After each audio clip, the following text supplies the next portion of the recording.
A final public hearing this afternoon in Augusta on rules for how to spend $60 million in relief funds for Maine farms devastated by contamination through toxic industrial chemicals known as PFAS. Money from the PFAS fund will go to land buyouts, research, infrastructure, blood testing, and mental health care.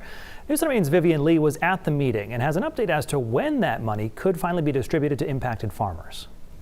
For farmers who lost their livelihoods to the PFAS crisis, it's been difficult to wait for the financial assistance they say they need to rebuild their operations and pivot to new crops and production methods. Now those funds could be just a few months away. The PFAS Fund Advisory Committee. Officials overseeing the fund heard testimony this afternoon on draft rules for the first in the nation PFAS fund.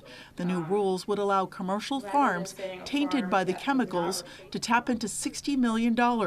Farmers with verifiable test results can seek reimbursement for time spent managing the crisis, lost wages, infrastructure changes, and loans. The fund would also be used to buy back farms at fair market value if the owner wants to sell.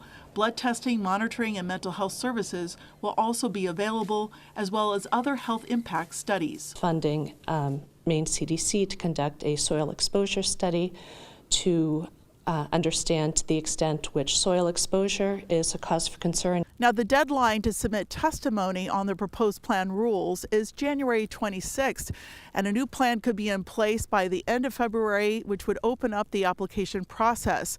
And coming up at 6 o'clock, we'll hear from an organic farmer who was forced to shut down his operation due to PFAS contamination. In Augusta, Vivian Lee, News Center, Maine.